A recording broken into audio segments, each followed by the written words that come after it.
Toutes et à tous, bienvenue à cette séance publique du Conseil d'administration d'Exo. Je me présente, Catherine Maurice, chef Relations médias et communication opérationnelle. J'aurai le plaisir d'animer cette séance. Comme à l'habitude, elle se déroule en présentiel et en virtuel afin de permettre au plus grand nombre d'y participer. Sans plus tarder, j'invite Maître Fanny Gaillet, secrétaire générale et directrice gouvernance et affaires commerciales chez Exo, à ouvrir officiellement cette séance. Fanny?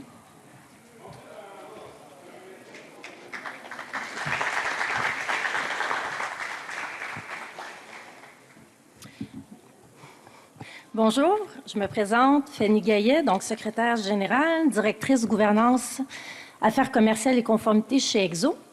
Tout d'abord, j'aimerais également vous souhaiter la bienvenue à la séance publique annuelle 2025 du Conseil d'administration d'Exo, qui se tient en conformité avec l'article 38 de la loi sur le réseau de transport métropolitain.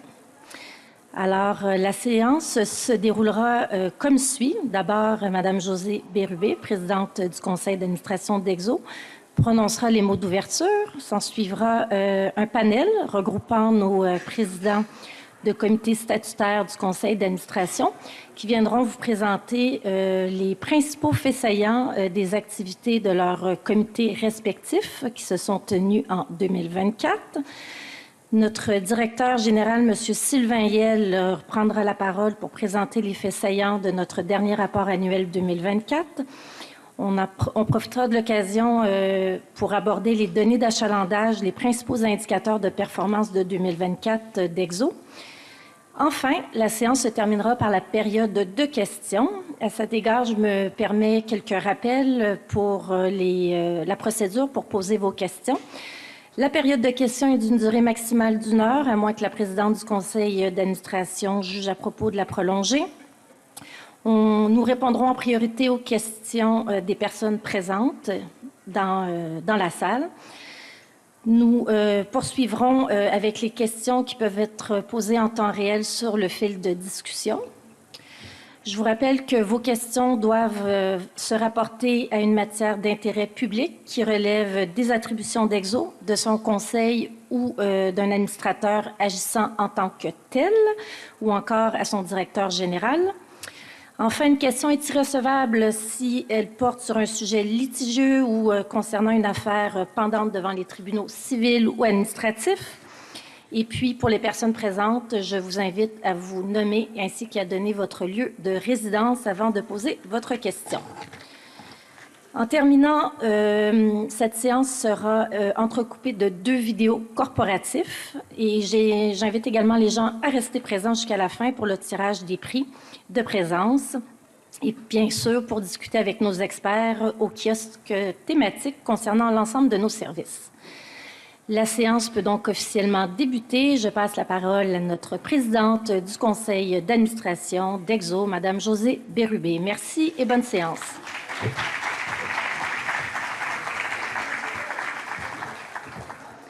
Et bonjour tout le monde, que je suis contente de vous voir. Quel lieu magnifique pour faire une séance publique. On est vraiment chanceux. Alors, n'hésitez pas à manger votre lunch. Il n'y a pas de souci, c'est l'heure du lunch pour tout le monde. Alors, on en prend, on laisse faire les gens qui mangent et puis écoutez-nous, c'est tout ce que vous avez à faire. Alors, bonjour et merci à tous de se joindre à nous aujourd'hui pour cette séance du Conseil d'administration. Alors, j'aimerais souligner la présence de plusieurs membres du Conseil qui sont pas mal tous assis devant puisque nous venons de terminer notre CA mensuel. Et j'aimerais les remercier pour notre professionnalisme dont ils ont fait preuve encore une fois cette année dans la gestion des ressources et la supervision. Oups, je m'entends.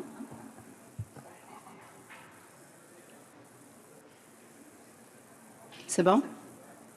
Il y a encore un peu d'écho. Alors, dans le professionnalisme dont ils ont fait preuve encore une fois cette année, dans la gestion des ressources et la supervision des activités d'Exo. Alors, nous avons accueilli plusieurs nouveaux visages au sein du conseil d'administration cette année. Mais d'abord, j'aimerais remercier ceux qui ont quitté, qui ont été là les 6-7 dernières années, depuis les tout débuts. Donc, il s'agit de Mme Manon Caron et de Joanne Savard, ainsi que M. Normand Grenier, qui est maire, dont les mandats se sont terminés en 2024. Et pour compléter l'équipe, nous avons accueilli Mme Louise Martel et M. Hamid Terzi, dont les parcours professionnels en matière de développement des talents et d'implication communautaire constituent un atout tout à fait majeur pour le Conseil. Nous avons également accueilli un maire, M. Nicolas Dufour, qui est maire de Repentigny, et son engagement en faveur du transport collectif et de la communauté de la Couronne-Nord sera certainement une valeur ajoutée pour notre Conseil. J'aimerais aussi remercier Alain, qui est le propriétaire du bâtiment, qui nous accueille dans un lieu absolument fabuleux, qui a été refait. Donc, nous sommes chanceux à Exo d'avoir nos bureaux ici. Et je dirais que c'est l'architecte en moi qui parle, alors j'adore faire des séances dans des lieux magiques, et c'en est un aujourd'hui. Alors, c'est certain qu'avec la popularité grandissante du monde du travail hybride, de tels espaces conviviaux offrent aux employés une expérience améliorée et incitent au retour en présentiel dans les bureaux. Et Exo participe à cet effort et a ainsi choisi de tenir notre rencontre annuelle ici au centre-ville, chose qui ne s'était pas faite depuis 2019. Alors, encore une fois, cette année, les équipes ont concentré leurs énergies à la mission d'Exo, c'est-à-dire de transporter les gens avec efficacité, mais aussi avec convivialité. Grâce à leur dévouement, les indicateurs de performance de qualité du service ont atteint la majeure partie des cibles de notre plan stratégique organisationnel, et ce, vous le savez, malgré des marges de manœuvre qui sont très limitées en termes de ressources financières. Et je laisserai notre directeur, Sylvain Yel, nous présenter de manière plus détaillée les nombreuses réalisations que nous avons quand même réussi à faire en 2024. Je soulignerai simplement que la vision qui nous anime est d'abord et avant tout de répondre aux besoins de mobilité des communautés que nous desservons par la mise en place d'initiatives de transport qui sont flexibles et aussi personnalisées. C'est dans cette optique que notre politique sur la qualité des services a été adoptée en 2024, avec une offre multimode et de nombreux pôles de mobilité. Nous avons un immense terrain de jeu pour concevoir le transport collectif autrement, soit 82 villes sur le territoire de la communauté. Parmi nos forces, citons l'innovation et la collaboration avec nos parties prenantes, deux thèmes centraux de notre rapport annuel en 2024, dont nous examinerons les grandes lignes avec vous aujourd'hui. Nous sommes aussi particulièrement fiers que le rapport de l'audit de performance des sociétés de transport collectif, qui a été commandé par le gouvernement du Québec, a mis en lumière la performance de notre organisation et son modèle d'affaires en impartition. Nous avons d'ailleurs poursuivi les efforts de réduction de dépenses d'exploitation afin de limiter les impacts pour nos bailleurs de fonds, bien sûr, dans le présent contexte des ressources limitées. Enfin, je m'en voudrais de ne pas profiter de cette tribune pour rappeler l'annonce du départ à la retraite de notre DG, Sylvain, qui est juste assis et qui va venir parler à l'avant dans quelques minutes. Alors, Sylvain, au nom des membres du Conseil, je tiens à te remercier chaleureusement pour ton leadership mobilisateur, ta vision stratégique et surtout ton engagement indéfectible pour le transport collectif. Après 37 ans dans le domaine, tu as raison d'être fier de tout le chemin que tu as parcouru.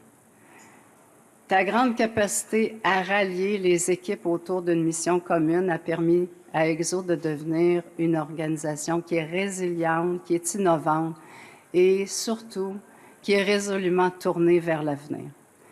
Ce que nous étions en 2017, aujourd'hui, nous sommes tout autre. Et c'est une partie grâce à toi. Enfin, je tiens à saluer ton courage pour faire face à tous les défis qu'on rencontre, je dirais, ces 2 dernières années, et ta collaboration qui est exemplaire avec le conseil d'administration. Parce que vous savez, c'est un travail d'équipe. il y a une direction des opérations dans tous les jours de l'organisation, mais les décisions se prennent au conseil et sans complaisance, c'est quand même important d'avoir une collaboration sans quoi l'organisation ne peut pas regarder vers le futur. Et c'est ce que Sylvain a fait tout au long de ces années et ça a permis d'amener EXO où il est aujourd'hui et c'est pas où il était en 2017 à ses tout débuts.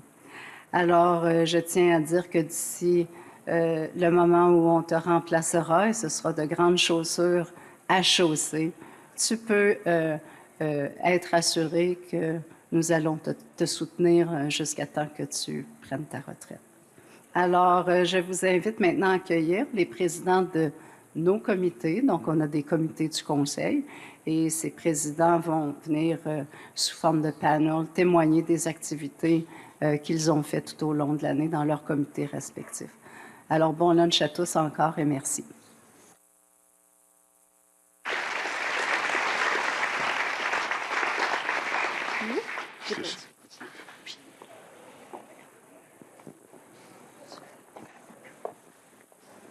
Merci beaucoup. Bonjour tout le monde. Bonjour à tous, merci d'être venus. Je ne suis pas sûre qu'on a du son, oui. Caroline Julie Fortin, je suis directrice des affaires publiques. Je suis en intermittence. Mais là, je suis là. Bon, parfait. Donc, je vais y aller très fort. Oui, parfait. Dans la régie, je fais...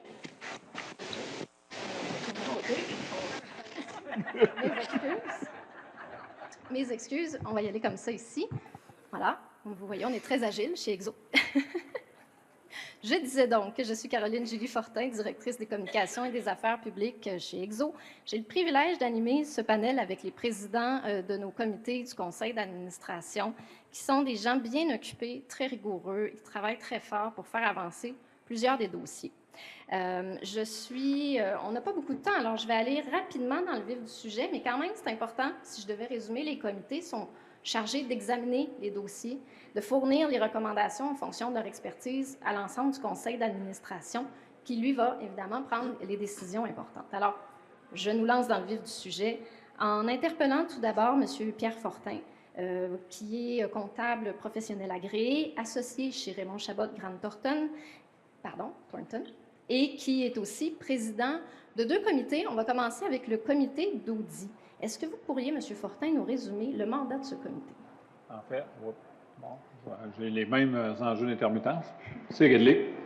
En fait, il y a deux grands dossiers sur lesquels on travaille au niveau du comité d'audit. Premièrement, c'est tout l'aspect financier, le cadre financier de EXO, donc le suivi budgétaire, les suivis des résultats trimestriels, le dossier d'audit externe à la fin de l'année où on va venir valider et rencontrer nos auditeurs externes.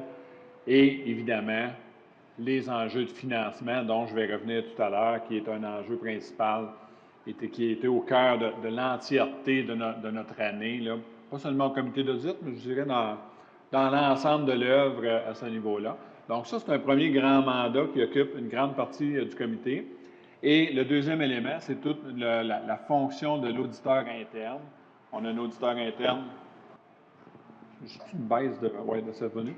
On a une fonction d'audit interne où le comité d'audit accueille les rapports, les challenges et évidemment définit avec notre comité d'audit interne. Bon, on va l'avoir. Ah, c'est moi le problème. Merci, Fanny.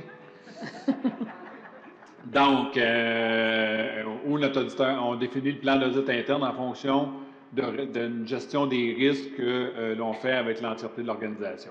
Donc, c'est les deux grands pans sur lesquels on se penche dans le cadre de ce comité-là. C'est encore moi qui tombe? Non, je pense pas. Peut-être qu'on va aller... Donc, voilà. Pardon pour les problèmes techniques. On va trouver le moyen de régler ça dans un instant. Franchement, désolée. Merci pour le résumé. J'ose nous lancer en espérant. Vous avez soulevé la question des enjeux de financement. Est-ce que ça a beaucoup compliqué votre travail dans ce comité? Compliqué, c'est un grand. Attends, À ce moment-là, qu'on passe ça sous silence. Cela dit, est-ce que celle-là? On va y aller, On va y aller avec le micro, qui ont vraiment envie. Merci. Merci, Catherine. La vieille méthode, ça marche, hein? C'est ça. Je pourrais vous dire que ça l'a compliqué notre travail, mais ça l'a assurément comblé. Dans le sens que les enjeux de financement, tout à l'heure, notre présidente a fait référence aux audits de performance du ministère des Transports, aux enjeux de financement du transport collectif dans la région métropolitaine. Mais c'est sûr qu'on est en constante, pas au niveau du comité, mais au niveau de la direction générale et de la direction des finances, on est en constante relation avec la RTM, justement, pour établir ce cadre financier-là.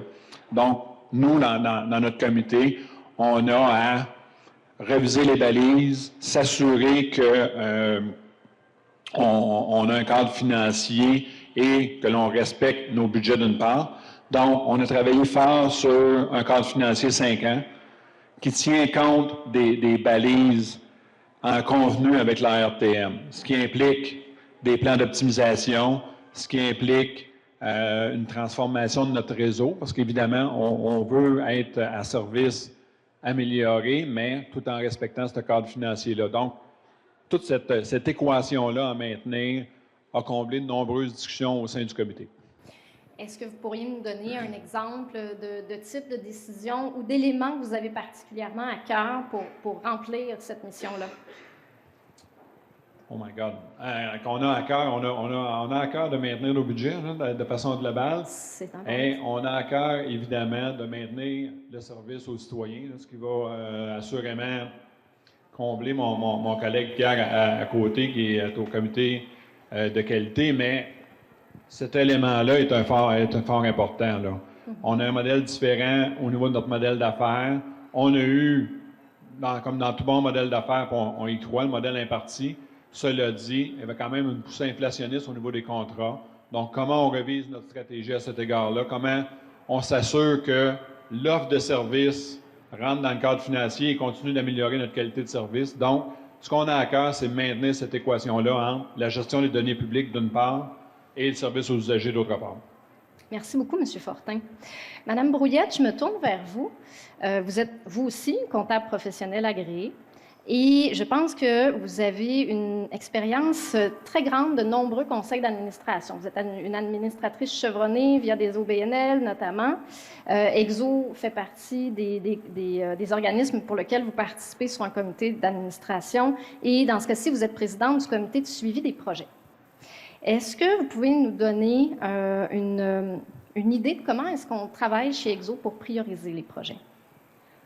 En effet, EXO doit établir sur une base annuelle un plan d'immobilisation ou de projet pour les 10 prochaines années et qui s'est révisé sur une base annuelle.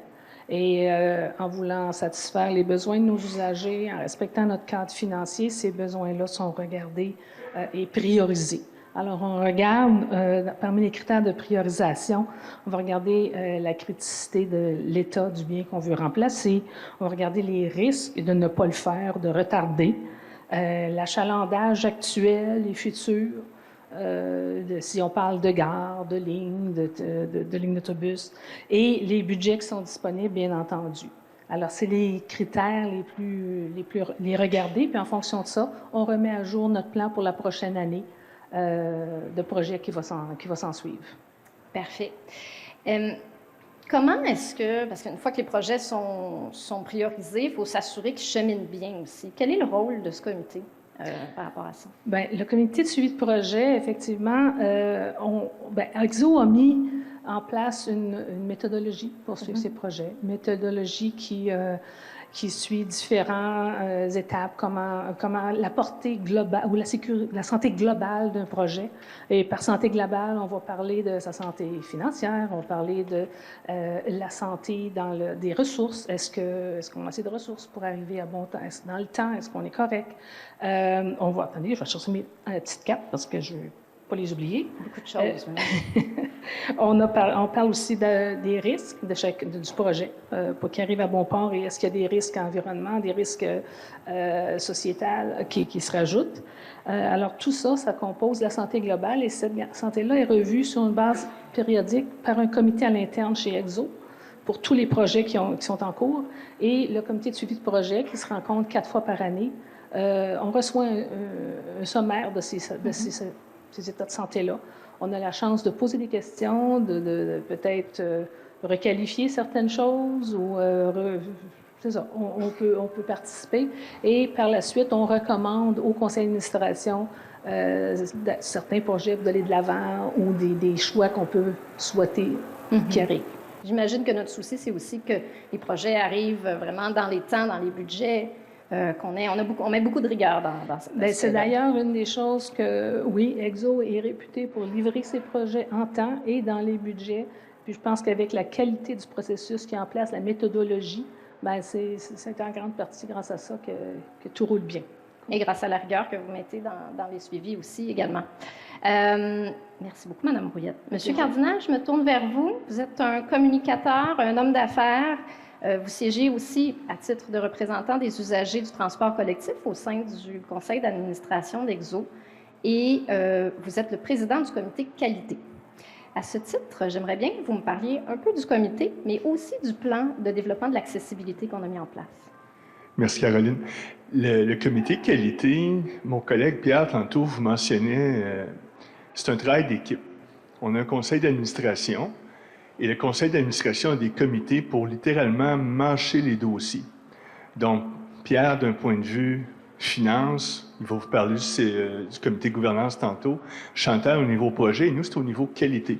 Donc, tous les dossiers qui touchent les usagers, que je salue d'ailleurs dans la salle, bien, nous, on va les mâcher en détail pour être sûr de faire les bonnes recommandations au conseil. Donc, on a vraiment une préoccupation que tous les dossiers tiennent en considération le point de vue de l'usager. C'est notre raison d'être comme comité. Maintenant, si vous me posez la question pour le plan de développement de l'accessibilité, le PDA, j'aimerais juste faire, si tu me permets, un tout petit détour, Caroline.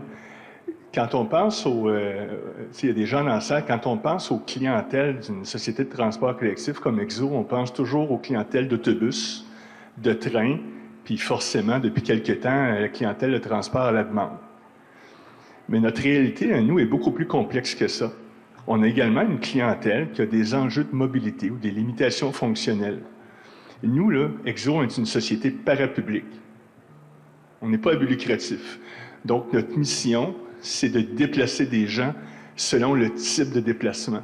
Donc, pour nous, puis particulièrement au Conseil, la clientèle qui a des limitations fonctionnelles, Caroline, est tout aussi importante que n'importe quelle autre clientèle. Et c'est pour ça, d'ailleurs, qu'on a développé le plan de développement de l'accessibilité, qui est une obligation par la loi, mais nonobstant, on l'aurait fait quand même, parce que ce plan-là est important pour, justement, donner un service de qualité à une clientèle qui est vulnérable et qui en a besoin. Mais ce qui me rend particulièrement fier là-dedans, c'est que ce plan-là, souvent les plans en transport collectif, là, je vais vous apprendre quelque chose, sont développés à l'intérieur d'un conseil d'administration, puis on parle à personne. Ce plan-là a été développé avec le milieu associatif. Donc, pour être bien clair, c'est un plan qui a été fait pour les usagers, par les usagers. C'est de ça dont je suis heureux. Tout à fait vrai, vous faites bien de le souligner. Si je devais vous demander de me nommer les 2 ou 3 choses qu'on a fait à l'intérieur de ce plan-là dans la dernière année qui vous rendent le plus fier ou qui sont des éléments marquants? Évidemment, un plan de développement de l'accessibilité, c'est sur plusieurs années, on s'en doute. Dans la dernière année, le rapport annuel qui est sorti il n'y a pas très longtemps d'ailleurs, il y a 2 choses qui, à mon avis, valent la peine d'être soulignées. La première, c'est la mise en service de ce qu'on appelle le système de navigation Navilens. Navilens, c'est un système de signalisation numérique pour les gens qui ont des limitations fonctionnelles ou qui sont limitations visuelles, ce qu'on appelle les malvoyants également. C'est tout simple. C'est une application numérique qu'on peut avoir sur notre téléphone.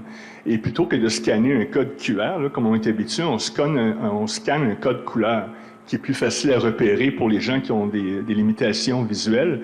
Surtout, ces gens-là, là où ils ont des problèmes, c'est quand ils arrivent dans un endroit qu'ils connaissent moins, une nouvelle gare, par exemple.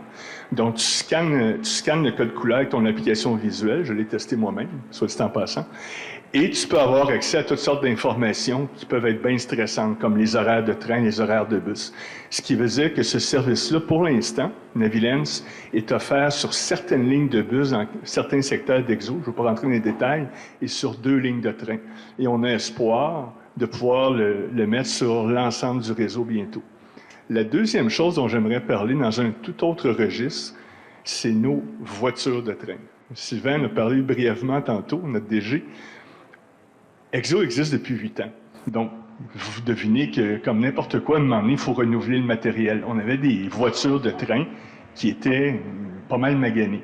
Donc, je vous rappelle, Sylvain me le rappelle à chaque séance, on a une locomotive, la locomotive tire des voitures, dans les voitures de train, on met les usagers. On avait à les remplacer. Ce qu'on a fait, on a des nouvelles voitures flambant neuves, magnifiques, merveilleuses, ça sent bon, c'est beau, c'est confortable. Mais ce qui est intéressant, c'est que les voitures ont été mises aux normes internationales qu'on appelle d'accessibilité universelle, ce qui fait que, dans le détail, là, tu te promènes avec une poussette, avec une marchette, chaise roulante, bien maintenant, tu as de l'espace pour t'installer dans nos voitures. Ça, je trouve que c'est une belle démonstration de compréhension des besoins de l'usager, puis ça augmente la qualité des services. Vous avez fait un magnifique lien. J'allais vous poser la question maintenant, si on parle de qualité des services, parce que ce comité-là consacre aussi beaucoup d'énergie à voir à ce que la qualité soit respectée. Comment est-ce que vous... Par quelle manière est-ce que vous faites ça? Comment vous assurez qu'on renforce l'expérience ou la qualité, du moins, des services? Je vais probablement surprendre les gens dans la salle, mais d'abord et avant tout, ça commence par la gouvernance. Exo a un conseil d'administration de 15 personnes. Il y a 7 membres indépendants, dont nous 3 faisons partie, mais il y a également 8 élus, donc 8 maires et mairesses des couronnes Nord, couronne Sud. Moi, ça veut dire qu'à chaque séance du comité qualité, 4 à 5 par année, j'ai le pouls de ce qui se passe dans toutes les couronnes Nord, Sud, dans toutes les municipalités grâce aux maires et aux mairesses qui sont avec nous en passant. Je les salue. Donc ça, c'est, je te dirais, le premier élément pour l'expérience client, il faut qu'il y ait une connexion avec le client. On a également des panels web où on peut poser des questions, mais ça, pour moi, là, c'est la première des choses. La deuxième des choses, pour améliorer l'expérience client, on a pris une décision l'an dernier. On a adopté notre première politique de qualité des services aux usagers. C'est une politique, c'est un terme bien vague, mais ça fait 8 ans qu'on existe en juin, soit dit en passant. Et on s'était dit, avant de faire une politique, comme on dit, on va apprendre à marcher avant d'apprendre à courir. Et on s'est senti prêt à adopter une politique qui couvre tous les services, que ce soit en train, que ce soit en autobus ou en transport à la demande. Et ça touche tous les employés. Donc, tous nos employés, incluant le conseil, sont touchés par ça. Le seul élément qui n'est pas compris là-dedans, c'est le transport adapté, qui va faire l'objet de sa propre politique de qualité, parce que c'est un service qui est complètement différent. Donc, ça serait un peu malaisant de mettre tout ça dans un même bateau. Effectivement. Est-ce que vous pouvez nous donner des applications concrètes de cette politique-là? C'est une excellente question parce qu'une politique, honnêtement, c'est abstrait, pas à peu près. Donc, pour les gens en salle, je vous donne des exemples. Avant d'adopter la politique, le Conseil, sous le Conseil de cette direction, avait adopté ce qu'on appelle un virage client. Ce qui était de dire qu'au-delà des résolutions, chaque décision qu'on prend doit se poser la question, c'est quoi l'impact pour l'usager? Donc, la politique, ça a été la première mouture réelle et concrète. Mais je donne des exemples bien faciles. Révision du site Web. Le site Web d'Exo datait de sa fondation. En termes technologiques, là, vous vous doutez, c'était complètement obsolète. Donc, on l'a renouvelé, comme on devait le faire, mais on y a ajouté des éléments pour que ça soit vraiment centré sur le client. Par exemple, c'est beaucoup plus facile de planifier ses voyages maintenant. Et on a même l'option, en transport adapté, de réserver à l'avance via un formulaire sur le site Web. Ce qui est une grande avancée, parce que pour les gens qui ont des problèmes, c'est pas mal plus facile d'aller sur le Web quand ils ont de l'aide que d'attendre 10 minutes parfois au téléphone. Oui, deuxième chose qu'on a fait, la politique de qualité, c'est bien beau, là, mais en réalité, c'est sur le terrain que ça se passe. Donc, on a 500 employés chez Exo. Et on a beaucoup de fournisseurs de services d'autobus, ceux qui ont un autobus. Donc, on a développé une formation sur la qualité des services pour que nos gens en première ligne soient capables de faire vivre cette politique-là aux usagers à chaque matin et à chaque soir. Le troisième élément dont je veux parler, c'est quelque chose, on a beaucoup parlé au Conseil. On a des fournisseurs en service, des fournisseurs d'autobus, par exemple. Et vous êtes tous conscients que depuis 5 ans, on vit une pénurie de main-d'œuvre. Bien, dans le transport collectif, ce que ça veut dire, c'est que c'est une pénurie de chauffeurs d'autobus. Bien, je n'ai pas besoin de vous dire que quand on manque de chauffeurs d'autobus, c'est difficile à livrer un service. Donc, ce qu'on a fait, plutôt que de les laisser à leur sort puis arranger vos problèmes parce que vous avez un mandat, on les a accompagnés dans ce qu'on appelle des cellules d'action en disant « on va vous aider à recruter ». On va vous aider à développer des campagnes de recrutement. On va vous aider à développer des portes ouvertes. On va vous aider au recrutement international. Et ça a eu des résultats concrets. Et juste pour te donner une idée, Caroline, on a des conversations à peu près quotidiennes avec certains transporteurs pour ajuster et s'assurer que le service soit livré tout le temps. Absolument. C'est très vrai. C'est de bons exemples concrets pour une politique, tout à fait. Merci. Vous avez relevé le défi avec brio. Merci beaucoup. Je me retourne vers M. Fortin, puisqu'il préside un deuxième comité. Celui-ci est davantage le comité de gouvernance, d'éthique et de ressources humaines. Et je me permets de le résumer en disant qu'il supervise en quelque sorte le processus de gestion de la relève des postes critiques et des postes aussi stratégiques, bien sûr. Peut-être que j'oublie certains éléments et je sens que vous allez compléter. C'est un peu plus large que ça, mais c'était un de nos gros mandats de l'année. Cela dit, le rôle du comité, c'est justement de superviser les aspects ressources humaines et le maintien d'une gouvernance adéquate qui inclut, bon, au niveau de la gouvernance, ça inclut tous les fonctionnements du conseil, le fonctionnement de ces comités, comment on s'assure d'une cohérence d'action au niveau du conseil d'administration et d'un lien avec la direction générale. Donc ça, on a à maintenir cet élément-là et en assurer une surveillance. À cet égard, on a réalisé, après ça fait quelques fois qu'on dit qu'on fait 8 ans qu'on existe. L'année dernière, on a fait une revue de notre gouvernance où on en a fait un audit tout simplement. Et une des grandes actions au niveau gouvernance cette année a été de mettre en œuvre les différentes recommandations qui, somme toute, n'étaient pas majeures. On était vraiment dans de l'ajustement de nos modes de fonctionnement en optimisation de nos éléments. Donc ça, c'est un premier mandat que l'on a suivi au niveau gouvernance. Cela dit, on a travaillé du côté ressources humaines. Peut-être juste un point, tantôt vous avez mentionné l'aspect éthique. On s'assure qu'autant au niveau du conseil d'administration, toutes les règles de conflit d'intérêts sont maintenues et sont adéquates et on a les déclarations en ce sens, et également au niveau de nos employés. L'ensemble de nos 600 employés s'assure de comprendre et d'adhérer au code d'éthique de l'organisation. Dans une organisation parapublique comme nous sommes, je pense que c'est un élément qui est important. Maintenant, je vois le temps descendre. Au niveau ressources humaines, le gros mandat que l'on a fait cette année, c'est la préparation de la relève. Notre président tout à l'heure mentionnait que notre directeur général va quitter à quelque part à la fin de l'année. On s'est assuré de bien préparer le processus de relève. Donc, établir les profils de compétences, pas seulement pour notre directeur général, mais également pour l'ensemble du premier niveau de gestion, au niveau de nos directions exécutives et de la direction générale, évidemment. Identifier à l'interne qui peut prendre une relève à court terme, qui peut prendre une relève à moyen terme. Ça ne veut pas dire que c'est un processus qu'on va nécessairement aller à l'interne, mais déjà que s'il y a un départ soudain, on a déjà on est déjà paré à ce niveau-là et on connaît nos zones de risque à cet égard-là. Donc, tout ce travail-là a été un des grands chantiers que l'on a supervisé parce que, évidemment, les humains, c'est le nerf de la guerre pour livrer un service à la clientèle adéquat. Parfait, merci. Vous avez parlé de l'éthique brièvement. Je pense que c'est c'est un élément très important aussi de ce rôle-là. Est-ce que vous souhaitez ajouter quelque chose là-dessus en quelques secondes? Vous avez anticipé beaucoup de mes questions, c'est pour ça que je vous laisse le temps. Ah, bien peut-être parce que vous les avez données avant. Cela dit, la magie, c'est fini. Bien, au niveau éthique, je n'ai pas à rajouter, mais on voit souvent des écarts, puis on en entend. Ah, il y a eu un écart à ce niveau-là. Maintenant, on se doit de gérer ces risques-là, de mettre les garde-fous pour nous assurer de contrer et de s'assurer qu'ils sont appliqués avec rigueur. C'est seulement ce qu'on fait. On s'appuie sur les bonnes pratiques, puis on s'assure. C'est le nerf de la guerre, quoi.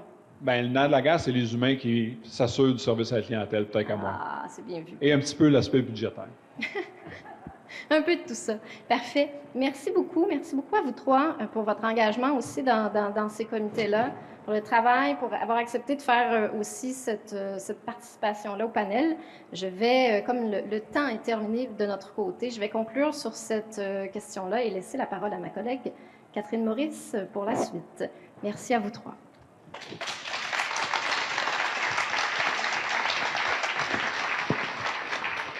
Merci pour ce survol des activités du Conseil d'administration en 2024. J'invite maintenant Sylvain Hiel, notre directeur général, à monter sur scène pour nous présenter les faits saillants de la dernière année chez Exo.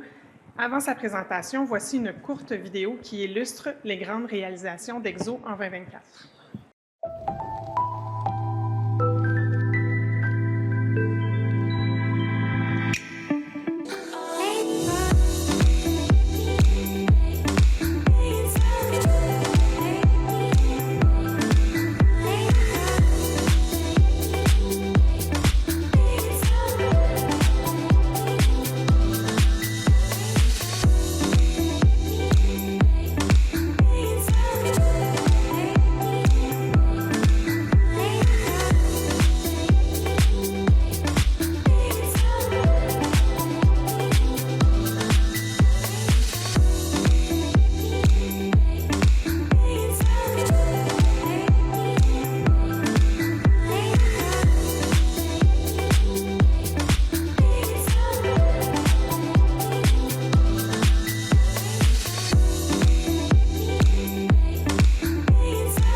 Alors, bonjour tout le monde. Merci d'être présent. Merci de votre intérêt pour le transport collectif. Content de vous voir en grand nombre ici. Je salue des employés d'Exo aussi. Merci de prendre le temps de nous entendre. Moi, je vais vous faire part du bilan 2024 qui fait partie de notre rapport annuel 2024. Je vais vous donner des chiffres, mais surtout vous parler du fait que ça fait 8 ans cette année qu'on a été créé. Donc, il y a beaucoup de chemin qui a été parcouru, comme ça a été mentionné. Et donc, qu'est-ce qu'il y en est pour 2024? Alors, je passe à la première diapositive. On parle de, pour nous, nos clients, c'est notre raison d'être, dans le fond. Donc, on mesure l'achalandage dans nos autobus, dans nos trains, dans le transport adapté, dans le transport à la demande aussi. Donc, en 2024, on a transporté plus de 24,6 millions de personnes sur le territoire, dont environ 7 millions dans les trains, dans les 5 lignes de trains de banlieue. On a été affecté par la pandémie, évidemment, mais on a repris beaucoup depuis. Les pourcentages de hausse d'achalandage le démontrent. On voit que pour 2024, l'achalandage a augmenté de 12 % dans les trains de banlieue, donc par rapport à 2023. Pour le transport adapté, c'est 16 %. Pour les autobus, c'est 12 % également. Alors, si on passe au transport à la demande, qui est un nouveau mode de livraison de services, peut-être que vous avez déjà essayé dans certaines municipalités des couronnes, on dessert en ce qu'on appelle le transport à la demande, qui consiste à réserver son déplacement sur une application mobile. Donc, on est rendu maintenant avec 4 projets actifs de transport à la demande. Donc, on voit les courbes là, de tous les projets. Belleuil-McMasterville, qui est le plus ancien, là, depuis 2021 qui est en fonction. On a celui de Terrebonne qui a été mis en place en 2022, qui a une bonne croissance également. Et cette année, on a mis en place Mont-Saint-Hilaire Autoburn Park et Boisbriand les week-ends. Donc, c'est un service qui est très populaire. On a vu une croissance là, de 31 % en 2024 par rapport à 2023. On a d'autres projets qui s'en viennent en 2025 de transport à la demande. Je vais en parler un petit peu plus tard. Sur la ponctualité des trains de banlieue, on sait que c'est important que les trains soient à l'heure. On en entend parler quand ce n'est pas le cas. On a 5 lignes de train de banlieue, donc vous voyez la ponctualité en 2024 des 5 lignes, là, dont notre cible est de 95 %. Puis quand on parle d'un train à l'heure, c'est dans la mesure où il arrive moins de 10 minutes après l'heure prévue au bout de la ligne. Donc, c'est ce qu'on considère à l'heure. Donc, on voit que la ligne qui a été la plus affectée, peut-être la ligne de Mont-Saint-Hilaire, pour des raisons de signaux et de priorité de train, essentiellement. Mais nos lignes atteignent la plupart les cibles qui ont été prévues. Dans les projets de 2024, j'aimerais souligner là, ceux qui accèdent à la gare Lucien-Lallier ou ceux qui vont voir un bon match des Canadiens qui passaient devant la gare Lucien-Lallier. Vous avez vu des grandes rénovations qui ont été effectuées en 2024. En fait, le projet devait se terminer ce printemps. Il a été terminé. En fait, on a permis le retour des activités dès le mois de novembre 2024. Il y a encore quelques travaux qui perdurent, mais la gare a été complètement revue après plus de 50 ans sans rénovation. Donc, on a une gare qui est beaucoup plus moderne avec une signalisation, des éléments d'accessibilité, une marquise pour se protéger des intempéries également. Un autre projet dont on est très fiers, c'est la livraison des voitures de train sur la ligne Saint-Jérôme. Donc, on a mis en service 21 voitures sur la ligne Saint-Jérôme, 22, je m'excuse, sur les 44 nouvelles voitures qui sont attendues sur cette ligne-là. Donc, c'est des voitures modernes, accessibles et à la fine pointe de la technologie. Ça nous a permis aussi de rajeunir la flotte sur d'autres lignes de train en répartissant notre matériel roulant différemment.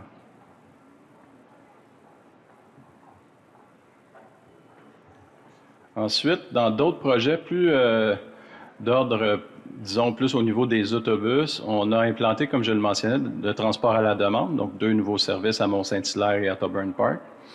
Dans le fond, ça stimule l'économie locale, le transport à la demande, parce que ça permet de connecter les municipalités dans des générateurs qu'on appelle très locaux. Donc, les gens peuvent se rendre facilement avec le service de transport à la demande, donc particulièrement là, dans des municipalités moins urbanisées. Donc, c'est un service qui est très performant, puis à coût égal, on peut donner beaucoup plus d'accès au transport collectif que les services standards d'autobus. Nous avons également fait un projet, je m'excuse, je n'ai pas changé de diapo. Nous avons mis en place un projet pilote avec la compagnie BusPass qui consiste, là, avec le partenariat avec IVEO, à mettre en place des arrêts intelligents, donc qui donnent en temps réel, soit visuellement ou de façon audio, en appuyant sur le bouton de l'arrêt, donc qui donne les prochains passages aux arrêts. Donc, on a une trentaine d'arrêts comme ça en projet pilote. Vous voyez sur l'image qu'est-ce que ça donne. C'est alimenté par des panneaux solaires. On a également fait une campagne pour les nouveaux résidents, donc ceux qui arrivent dans les villes qu'on dessert, pour leur parler de nos services. On a mis en place des casiers pour vélos au pôle de mobilité. Donc, c'est des casiers sécurisés pour les personnes qui veulent laisser leur vélo en toute sécurité. Et également le projet Navilens, comme il a été mentionné par M. Cardinal, qui permet de guider les gens qui ont besoin d'être guidés, soit par des enjeux de vision avec le fameux Navilens. Pour 2025, j'aimerais déjà commencer à vous parler des projets qui s'en viennent ou qui sont en cours. Avant tout, on a regardé nos données aussi déjà pour 2025. Fait qu'on voit que la croissance de l'achalandage se poursuit. On est encore autour de 10 %, là, entre 8 et 10 % d'augmentation de la fréquentation des services. Donc, on n'a pas encore récupéré tout l'achalandage de 2019 avant la pandémie, mais c'est en bonne voie et ça continue d'augmenter. La ponctualité des services d'autobus aussi s'est maintenue à 77,9 % pour les premiers mois de l'année, celle des trains à 90,4 % et celle du transport adapté à 84 %. Donc, ce qu'on mesure, c'est la ponctualité de nos services, le nombre de clients qui les prennent, puis effectivement, est-ce que tous les services sont livrés tels que prévu. Donc, on suit ça mois par mois, puis ça nous permet de nous ajuster le cas échéant. On a un plan hivernal, effectivement, aussi, parce que l'hiver est assez costaud ici parfois, puis ça peut affecter les services. Donc, on met en place des plans pour pallier les intempéries, soit par des ajouts de services, par des mesures de déneigement préventives ou par des trajets alternatifs.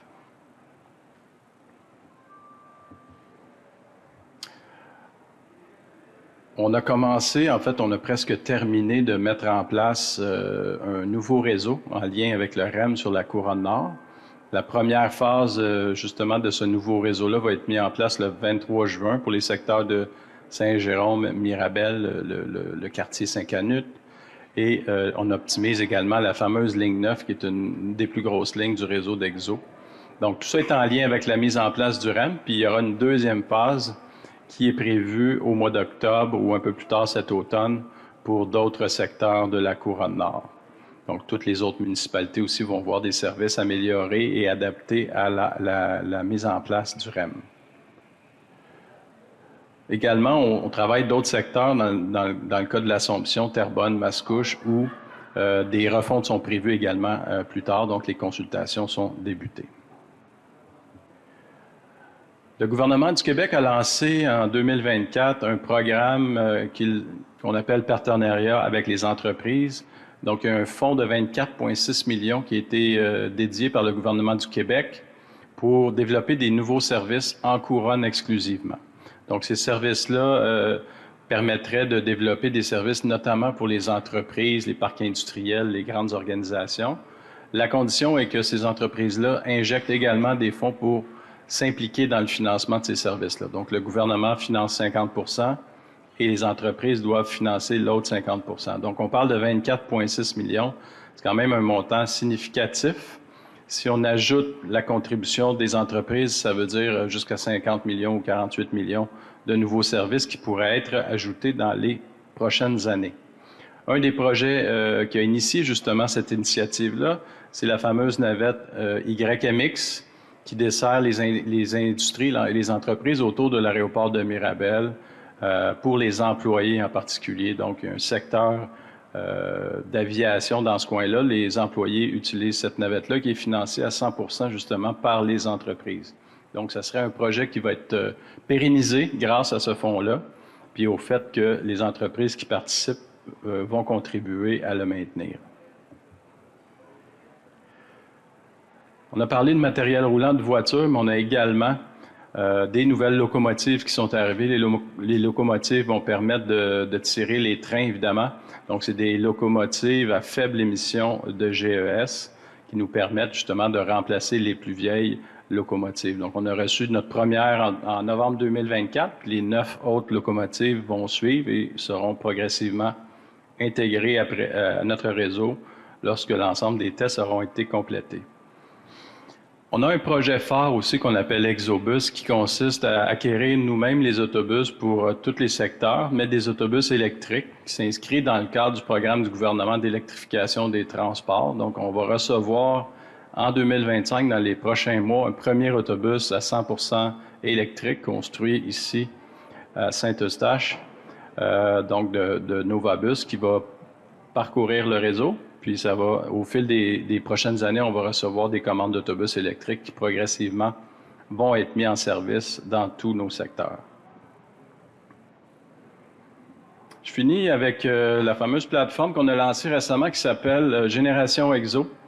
C'est une plateforme pour inspirer les candidats, les élus, les futurs partis politiques dans le contexte du cycle électoral qui débute cette année. Donc, on a rendu disponible toutes les informations sur Exo au niveau des données, au niveau de nos réalisations, nos capacités, mais aussi des idées pour développer le transport collectif. On souhaite comme ça que les élus puissent utiliser les initiatives qui sont en cours ou qu'on propose pour générer leur plateforme électorale et développer leur ambition pour le transport collectif.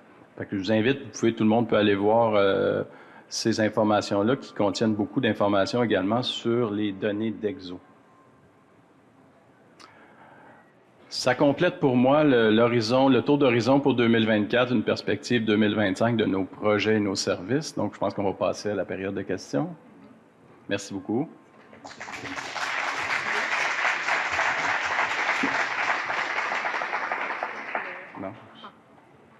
Je l'ai pas.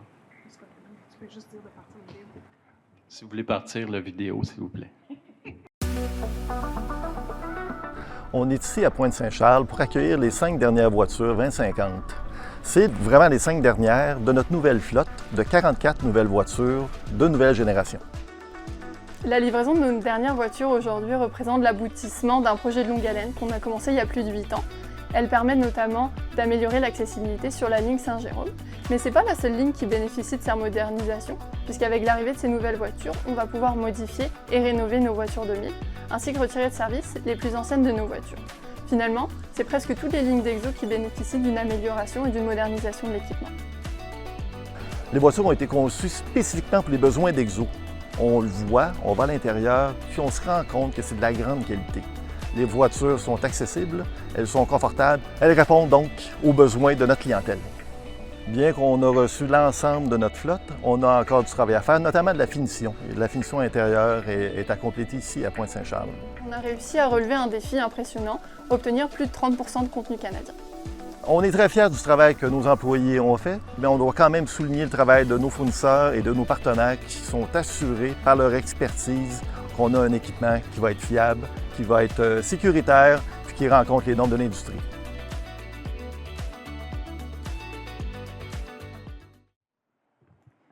Merci beaucoup. Merci beaucoup, M. Yell, pour cette présentation sur l'effet saillant 2024. Vous venez de voir une vidéo qui nous rappelle que nous avons reçu les dernières voitures 2050 et qu'elles seront bientôt mises en service. Maintenant, nous passons à la période de questions du public. Pour assurer son bon déroulement, voici quelques rappels importants. Nous répondrons aux questions des personnes présentes dans la salle et qui se sont enregistrées à leur arrivée. J'ai 2 collègues, Andréane et Luca, qui ont des micro-bâtons. Donc, quand je vous nommerai, simplement faire signe pour qu'elles puissent vous identifier dans la salle et vous passer le micro. Je vous demanderai de vous limiter à votre question puisque notre temps est compté à tous. Nous poursuivrons, si nous avons le temps, avec les questions reçues via le formulaire en ligne disponible sur notre site Web depuis le 13 mai. Sachez que si votre question n'est pas répondue lors de cette séance publique-là, nous les prenons toutes en compte et chacune recevra une réponse écrite par nos experts et notre centre de relations clients. De plus, en vertu des dispositions de la Charte de la langue française, la période de questions se déroulera en français. Toutefois, si vous êtes une personne visée par l'une des exceptions de la Charte et désirez poser votre question en anglais, nous vous invitons à le faire. Nous répondrons à la question en français et en anglais. Les personnes visées par la Charte sont les personnes autochtones, les personnes admissibles à l'enseignement en anglais, les personnes immigrantes dans les 6 mois de leur arrivée au Québec et les non-résidents du Québec.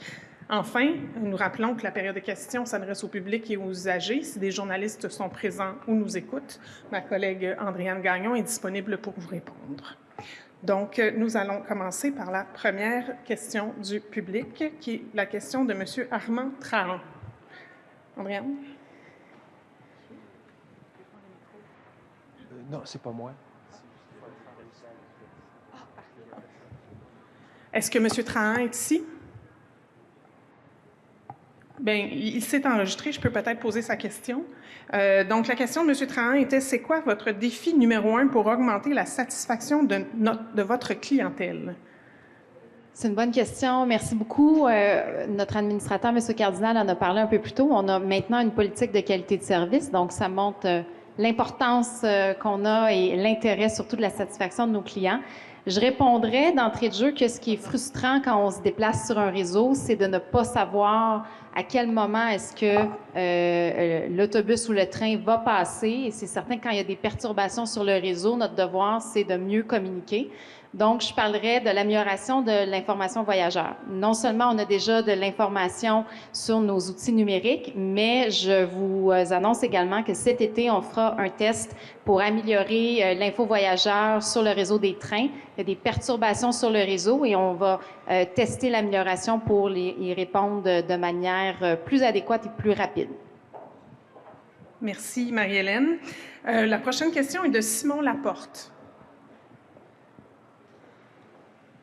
Oui, ma question est fort simple. En fait, c'est pourquoi avez-vous choisi la plage horaire de midi à 13h30, considérant que ça peut être une barrière pour ceux qui travaillent de 9 à 5? Par le passé, ça se faisait à 18 heures, donc ça permettait une plus grande accessibilité aux usagers qui voulaient poser leurs questions. Donc, c'est ma question. Oui, merci. Bien, en fait, ça me permet de justement préciser que depuis 2018 qu'on fait des séances publiques, une à l'automne, une à cette période-ci et une au printemps. On s'est promené, on est allé dans tous les quartiers, toutes les villes pour justement donner plus d'accès aux gens plus locaux qui veulent se présenter en personne. Aujourd'hui, ce qu'on voulait faire, c'est de donner l'opportunité aux travailleurs du centre-ville qui utilisent nos services, puis que sur l'heure du dîner, ça leur permet de venir participer. Il y a toujours la participation à distance qui est possible aussi. Puis la séance est enregistrée, donc il est possible de la voir. Donc on veut, dans le fond, on a un grand territoire, 84 municipalités, des services divers. Donc le but, c'est de couvrir le plus largement possible. Merci. La prochaine question, c'est M. René Giroir.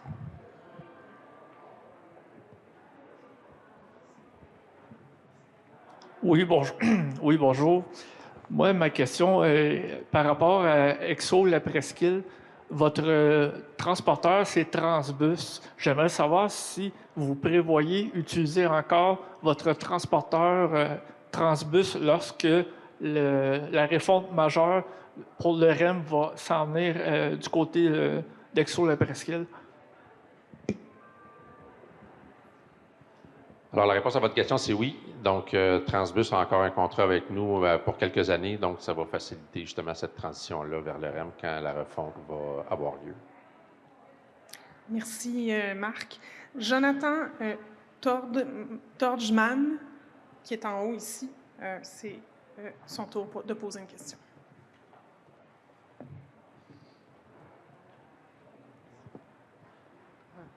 Oui, bonjour. Ma question était à propos de l'électrification des trains de banlieue. Quelles mesures est-ce que vous prenez pour assurer dans le futur une électrification du réseau en entier? Oui, bien merci. D'ailleurs, ça me permet de préciser que les trains d'Exo circulent sur essentiellement les voies du CN et du CP. Donc, ça rend difficile l'installation de fils qu'on voit normalement pour des trains électriques comme on avait sur la ligne 2 Montagne. Par ailleurs, on travaille sur des projets, donc ça fait partie justement de la plateforme que j'ai mentionnée un peu plus tôt. On voudrait étudier la possibilité d'électrifier la ligne Saint-Jérôme. De plus en plus maintenant, il y a des locomotives à batterie qui permettent de tirer des trains sur des distances qui ne sont pas de très longues distances. Donc, ce serait possible que ça puisse se faire dans le futur. Donc, en ce moment, on est à demander des fonds pour étudier cette possibilité-là puis les impacts sur le réseau. Donc, on est en analyse puis en discussion pour réussir à faire ça. D'ailleurs, je dois dire aussi que les nouvelles locomotives diesel qu'on a achetées consomment beaucoup moins de carburant qu'avant. Puis le fait que ces locomotives-là transportent les trains des centaines de personnes fait que le rapport GES par déplacement est très faible si on le compare à n'importe quel autre modèle. Mais évidemment, on souhaiterait aussi électrifier nos trains dans le futur. Merci. La prochaine personne à poser une question est Claude Gobeil.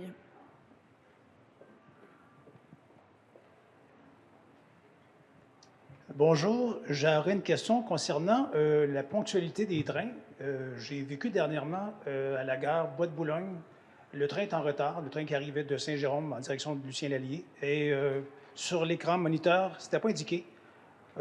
Et puis, dès que l'heure du passage du train est passée, bien, l'information est disparue, alors que sur le site Transit et Google Maps, on me montrait le retard.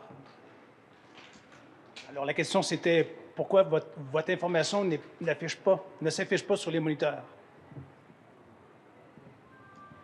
Merci, M. Gobet, vous avez raison. C'est frustrant de ne pas savoir le prochain passage ou lorsque le réseau est perturbé. Je reviens sur ma première réponse. Pour moi, c'est un élément de satisfaction client qui est très important. C'est pour ça qu'on a priorisé un projet pilote qui va se faire dès cet été. dans lequel on va mieux afficher les retards et les perturbations sur le réseau. On va faire des sondages de satisfaction à la clientèle par la suite pour s'assurer que les modifications qu'on va déployer vont améliorer la satisfaction de la clientèle. Alors, ça me ferait plaisir de garder votre contact pour qu'on puisse vous demander votre avis par la suite suivant le test qu'on va déployer. Merci. La prochaine personne à poser une question est Carmen Lebrun. Est-ce que Mme Lebrun est toujours avec nous? Donc, je la poserai à sa place. Mme Lebrun est de Terrebonne. Elle pose la question suivante. Le bus 18 ne pourrait-il pas passer sur Dangora, puis Audiana, puis chemin des Anglais afin de retourner sur le chemin Gascon et poursuivre son parcours régulier inversement du chemin Gascon, puis chemin des Anglais, puis Audiana, puis Dangora et poursuivre son parcours régulier? Cela permettrait de desservir le nouveau secteur sans grand détour. Alors, je vais répondre à la question de Mme Lebrun. En fait, on est en train de revoir tout le réseau dans le secteur de Terrebonne-Mascouche et ce genre de suggestions-là, bien sûr, on va en prendre compte. Il faut savoir qu'à Terrebonne, il y a effectivement beaucoup de lignes qui font des boucles, qu'on appelle donc des détours ou des boucles ils retournent. Donc ça, c'est quelque chose qui nous est souvent mentionné, que des fois, c'est plus difficile de se retrouver, de se retracer. Ça peut faire des détours aussi, augmenter le temps de trajet, bien sûr. Donc, c'est toutes des choses qu'on est en train de revoir pour essayer d'améliorer l'efficacité du réseau dans ce secteur-là. Et on va tenir des consultations publiques dans quelques mois sur un nouveau réseau repensé. Donc, vous pourrez venir nous dire si ça répond bien à votre besoin. À ce moment-là, je vous invite à venir nous voir. Merci. Édouard Gay posera la prochaine question. Bonjour. Je voulais savoir, en fait, si c'était envisageable dans les prochaines années d'avoir des services de fin de semaine et de soir sur l'entièreté des lignes du réseau. Je pense ici notamment à la ligne Candiac où ça termine à 6h15 du lundi au vendredi. Merci. C'est une demande qu'on reçoit souvent parce que, justement, ce qui est attractif, en particulier pour les trains, c'est la fréquence. Puis il manque de fréquence puis d'étendue sur plusieurs lignes de train, bien d'accord. Actuellement, on n'envisage pas développer le service davantage simplement pour une question de revenus et de financement. Donc, on n'a pas de financement pour ça en ce moment. C'est toujours possible, c'est pour ça qu'on parle d'une plateforme d'inspiration. Donc, si des revenus supplémentaires ou des sources de financement pouvaient être disponibles, certainement que ce serait un besoin qu'on pourrait combler, ce service-là, parce que c'est souvent demandé et ce serait pertinent. Merci. La prochaine question sera posée par David Dubé.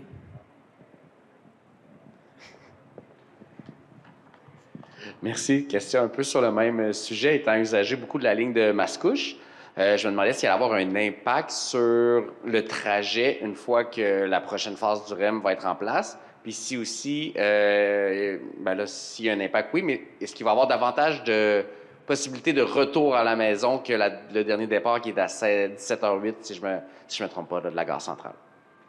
Bien, première réponse, oui, il va y avoir un impact parce que la ligne va se terminer à la gare Côte-de-Liesse. Donc, c'est la nouvelle gare du REM. Il va y avoir une correspondance d'un quai à l'autre là, avec le REM. Donc, ça va déjà être très intéressant pour les gens de ce secteur-là pour transférer sur le REM puis avoir accès à tout le réseau du REM. Donc, il n'y aura plus le parcours qui fait le tour de la montagne jusqu'au centre-ville. Pour ce qui est de la fréquence, bien, on va voir justement l'utilisation, le besoin, les possibilités qu'on a. Encore une fois, on circule sur des voies qui ne nous appartiennent pas, qui appartiennent au CN, donc il faut faire des ententes pour ça. Mais certainement, si l'utilisation est là, c'est le genre de choses qu'il faudra envisager.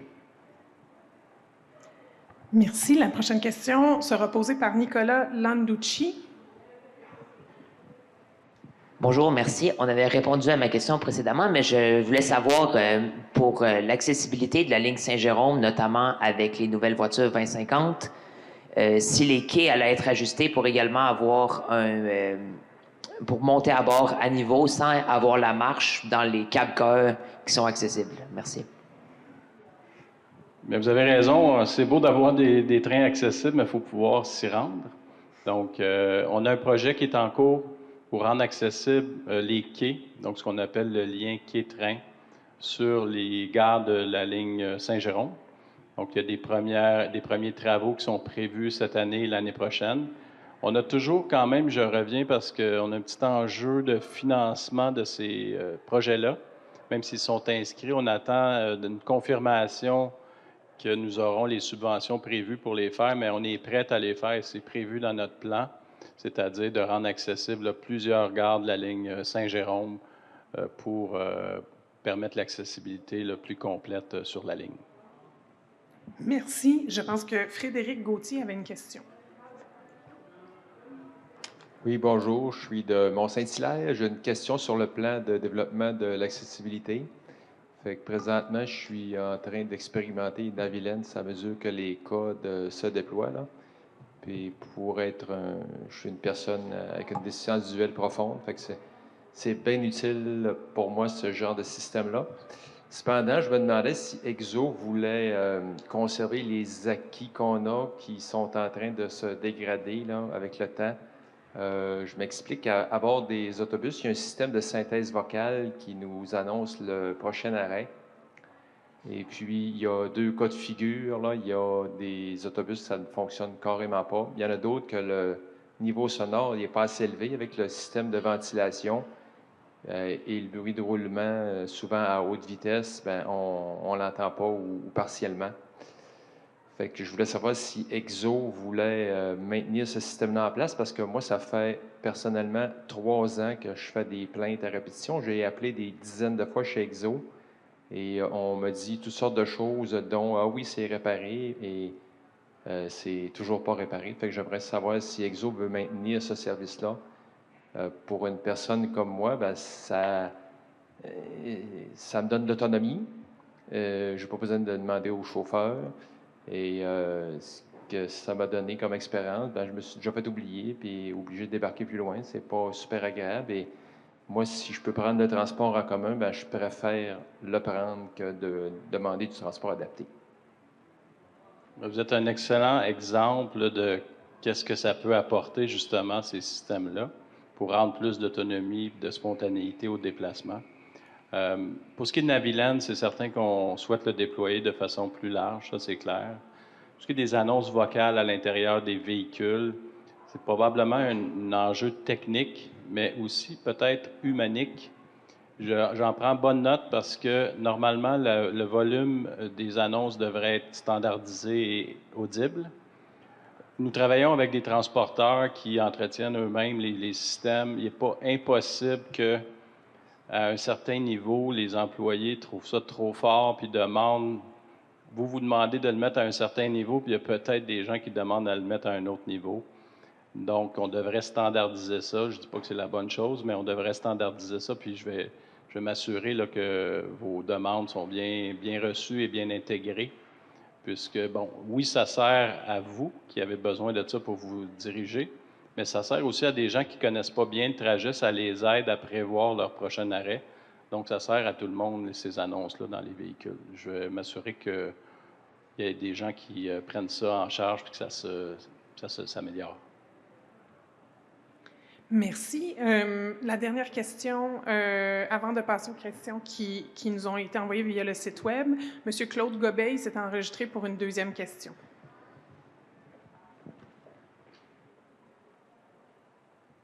Rebonjour. Alors, ma question s'applique uniquement à la gare Chabanel, que je fréquente assez régulièrement.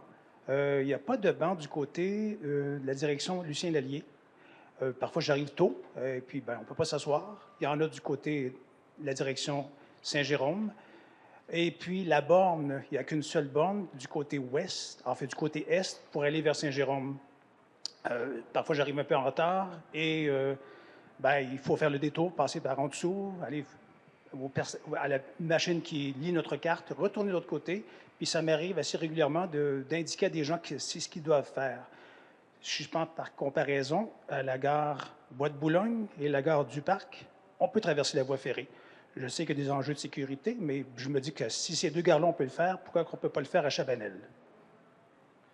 M. Gobeil, je vois que vous êtes un utilisateur régulier et averti. Malheureusement, on n'a pas de projet d'ajout de bancs à la gare Chabanel, en tout cas pas pour 2025. Là. ni de bornes. Cependant, on en prend bonne note, puis on va repasser ça aux équipes pour voir si on ne pourrait pas refiler ça entre deux projets importants. Là, mais merci pour votre proposition. Merci. Donc, nous avons environ 13 minutes pour prendre des questions qui nous ont été envoyées via le site Web. Donc, je vais commencer par la première question qui nous a été envoyée par Margaret O'Connor. Elle pose sa question en anglais. Donc, I would like to know why we have taxis instead of buses. Donc, elle aimerait savoir pourquoi elle a des taxis au lieu des bus. Je pense que Catherine, tu voulais répondre à la question.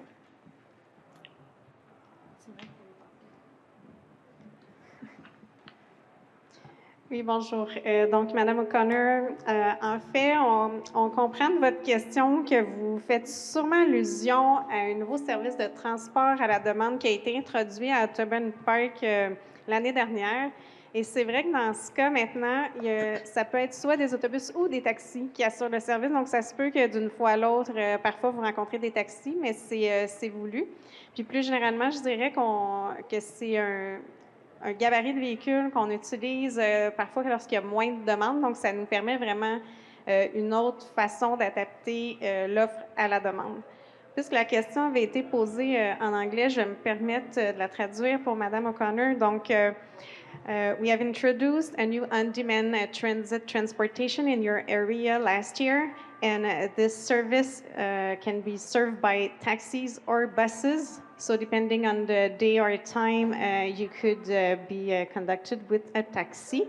And taxi vehicles are used because they have a small amount of passengers that they can transport, and this helps us to adapt the demand to the service to the demand. Donc, on va faire une petite entorse à notre protocole. On a une dernière question de la salle. Monsieur Tim Thomas, maire de Pointe-Claire, je pense, voulait poser une question. Bonjour, je m'excuse, je vais poser ma question en anglais parce que la question, je suis en train de... I'm in the process of making la question quand on parle. I don't have it prepared. The PMAT has come down last week, and the West Island is growing, and we're being forced to grow tremendously, citizen-wise. We're building, developing, and we have the 20 and the 40. And il n'y a pas beaucoup de... Le transport dans l'ouest de l'île à centre-ville, ça va être très, très difficile en l'avenir. Le REM, j'ai pas de confiance en le REM. C'est dans le nord de notre ville. Puis, il n'y a pas de stationnement. Il faut traverser le 40 et le 20 pour aller là, pour utiliser le REM, et il n'y a pas de stationnement. Alors, la plupart de ma ville va prendre le 20 ou le 40 par auto. Et en l'avenir, there will be log jams. Au même temps, on a votre service qui est magnifique. Il y a du stationnement, du train de banlieue. C'est l'avenir pour nous. Est-ce qu'il y a des choses qu'on peut faire politiquement pour vous aider, pour augmenter ce service, pour préserver ce service? Because if we depend on the REM, I think il y a trop de confiance en le REM, and I don't want to see your service diminished in any way, shape, or form. Merci beaucoup. Merci, M. Thomas. C'est pas prévu que le service de la ligne Vaudreuil-Hudson change, donc il est prévu d'être préservé.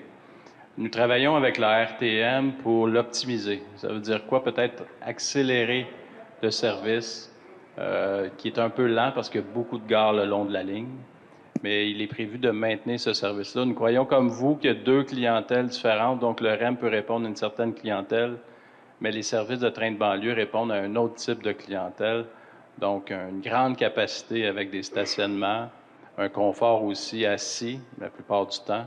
Donc, ce n'est pas les mêmes clientèles, puis on croit qu'il y a de la place pour les deux modes, et c'est ce qu'on... Donc, politiquement, bien, continuer d'en parler, je pense que c'est la meilleure chose. Je vous remercie. Merci. Donc, les deux prochaines questions qui nous ont été posées via le web concernent la ligne de Mont-Saint-Hilaire. Donc, Frédéric Boilly et Éric Paulus se posent des questions sur l'avenir de la ligne Mont-Saint-Hilaire. Donc, je résume leurs questions en posant la question suivante. EXO envisage-t-elle de supprimer la ligne Mont-Saint-Hilaire? Bien, c'est une question qui avait été dans les médias, je crois que c'est à l'automne dernier ou à la fin de l'été. Je veux juste être clair, EXO n'a jamais envisagé de cesser d'opérer une ligne de train de banlieue. On croit au train de banlieue comme un mode durable et de très long terme. Le train de banlieue, on n'enlève pas ça puis on ajoute ça au fil du temps. C'est des services lourds qui sont bons pour des dizaines d'années. Donc, effectivement, il y a tout de même un enjeu qui a été soulevé. Puis c'est une question qui relève davantage des municipalités, du gouvernement et de la RTM. Nous, on est l'exploitant de ces services-là. Donc, on n'a pas de plan pour cesser d'exploiter des lignes de train. J'allais dire qu'il y a quand même un enjeu majeur au niveau du financement. Je sais que c'est quelque chose c'est un peu complexe parfois de comprendre, mais il y a un déficit qui s'est augmenté pour les trains de banlieue parce que les gens viennent moins souvent travailler au centre-ville. Il y a autant de personnes, mais ils viennent 2 jours, 3 jours plutôt que 5, donc ça réduit les revenus, ça augmente la pression financière. Donc, c'est ça l'enjeu. Donc, il faut le voir sur du long terme. Donc, pour répondre à la question, il n'y a pas de plan pour cesser d'exploiter ces lignes-là, mais il y a des gros défis actuellement là, pour financer ces services-là dans le moyen et long terme. Merci. Les 5 prochaines questions concernent le train. Et surtout au niveau de l'ajout de fréquence au niveau du train. Donc, Micheline Bolduc se demande pourquoi pas un train en fin de soirée sur le Vaudreuil-Hudson pour permettre aux gens qui vont au spectacle ou à une partie de hockey de revenir par train vers leur domicile. Alexandre Behrens se demande si nous avons des projets pour mettre en place de nouvelles lignes de train de banlieue ou d'améliorer la fréquence des lignes de train déjà existantes, comme d'ajouter des départs en fin de semaine. Patrick Faubert se demande s'il y a des projets pour augmenter la fréquence des trains dans les 2 directions sur la ligne 12 Saint-Jérôme. FM se demande, serait-il possible d'ajouter un train entre celui de 12h30 et celui de 15h10? Cela serait très utile pour les usagers de la ligne Vaudreuil-Hudson. Et Karine Trudel nous dit qu'on suggère à la population d'utiliser le plus possible le transport en commun. Cependant, les trains sont disponibles pratiquement que lors des heures de pointe. Sylvain, je pense que tu voulais répondre à la question. Oui, bien, je complète la même réponse que j'ai faite un peu plus tôt. C'est qu'actuellement, il n'y a pas de financement pour ajouter des services de prévu. Et on a toujours la problématique qu'il faut avoir des permissions et des ententes pour passer un nouveau voyage, parce que les voies ferrées appartiennent au CN, au CP principalement. Donc, c'est complexe de le faire. Je sais que ça peut paraître contre-intuitif. Ça ne veut pas dire qu'il n'y arrivera jamais rien, mais en ce moment, on est très limité pour développer l'offre de service des trains, que ce soit à cause des contrats pour le passage ou les fonds qui ne sont pas disponibles pour ajouter de l'offre de service. Merci. La prochaine question est posée par Serge Lamoureux. Il dit « Je suis autonome en chaise roulante manuelle. Est-ce que tous les autobus sont accessibles? » Je pense que Marc, tu voulais répondre. Oui, merci M. Lamoureux pour votre question. Très bonne question. En fait, en 2022, on avait seulement que 9 de notre flotte de véhicules qui était munie d'une rampe d'accès. Aujourd'hui, au 31 décembre, ce qu'on a répertorié, c'est qu'on avait 35 donc un peu plus du tiers maintenant qui sont munis d'une rampe d'accès. Il faut comprendre que les bus le parc d'autobus est renouvelé de 2 façons, soit en fonction de l'âge des bus ou en cours de contrat ou lors de changement de contrat. On a justement un changement de transporteur qui doit arriver dans les secteurs de Le Richelin et Roussillon avec un très fort nombre d'autobus neufs, ce qui veut dire que tous ces bus-là vont être également munis de rampes d'accès. Donc, pour ce secteur-là, c'est une très bonne nouvelle. En parallèle, on collabore avec les municipalités, puis on implante des projets d'accessibilité, notamment sur la ligne 15 à l'Assomption. Et très prochainement, on va le lancer également sur 3 lignes, dont 2 pour le secteur là, Chambly, Carignan, Richelieu, pour justement 3 lignes là, qui se rabattent actuellement au REM. Donc, comme vous pouvez voir, on est actuellement en évolution sur l'accessibilité de notre flotte d'autobus. Puis également, on a des plans pour justement rendre nos infrastructures accessibles, parce qu'il va y avoir une rampe, mais il faut être capable de débarquer les gens de façon sécuritaire également. Donc, ça prend parfois des modifications à certains arrêts, etc., etc. Donc, on a des plans, ça fait partie d'ailleurs de notre plan d'accessibilité, de transformer des arrêts d'autobus, notamment les lignes que je viens de vous nommer, pour rendre plus accessible justement notre réseau d'autobus. Merci, Marc. Nous approchons la fin de la séance publique, donc on va prendre une dernière question du site Web. Puis, comme j'ai dit plus tôt, toutes les questions qui nous sont posées, donc on se fait un point d'honneur, les experts et notre centre de relations clients, de répondre à chacune des questions qui nous sont posées via les différents canaux. Donc, les 2 prochaines questions concernent le service dans le secteur Terrebonne-Mascouche. Monsieur Jean-Pierre Boyer demande, depuis l'abolition du circuit 35 et la détérioration du service sur le circuit 25, le transport collectif dans notre secteur a nettement régressé.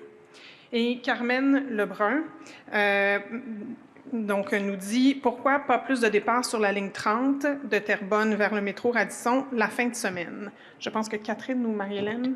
Merci beaucoup, M. Boyer, Mme Lebrun. Donc, je vous rassure, dans ces secteurs-là, il y a des refontes de réseau qui sont en train d'être travaillées. Donc, il y a une première phase de consultation qui a eu lieu. Maintenant, les experts sont au travail pour revoir un peu l'optimisation dans ces secteurs-là pour justement voir à maximiser l'offre de services. Votre question en ce qui a trait aux ajouts de services, évidemment, sont limités dans notre contexte financier. Donc, dans le cadre des refontes de réseau, on veut vraiment optimiser le secteur dans ce contexte-là pour offrir le meilleur service possible. Ceci étant dit, je m'en voudrais de ne pas vous rassurer qu'on optimise le service en tout temps. Donc, plusieurs fois par année, on a l'occasion de revoir le service, de voir comment est-ce qu'on peut améliorer la ponctualité en déplaçant du service, des départs. Donc, il n'est pas du tout exclu au-delà de la refonte qu'il y a de l'optimisation des lignes en cours d'année. Donc, c'est bien noté pour ces secteurs-là, puis on va y porter une attention particulière. Merci.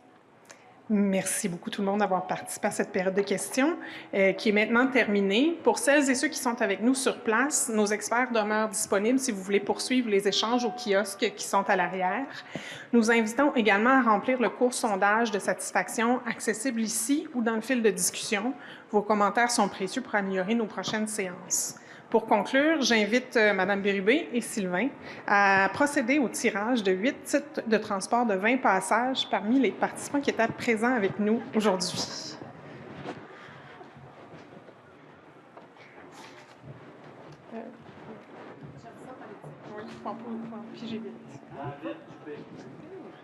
David Dubé.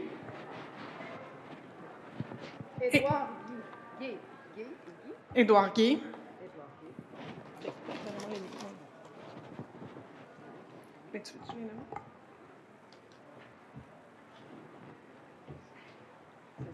Thomas Farah. Mélodie Bédard-Martin.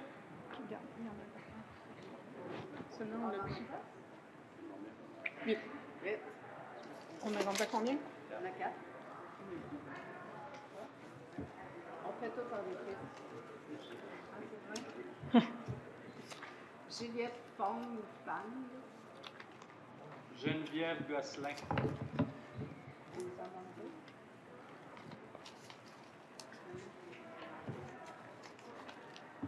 Les 2 derniers? Donc, ceux que nous avons nommés, ma collègue Andréane a les titres de transport sur place, donc vous pouvez aller les récupérer. Stephen Lee. Yes. Stephen Lee. Stéphane Talco. Oh! Voilà, merci. Merci. Merci d'avoir été présent. Bon été à tous. Bon été à tous.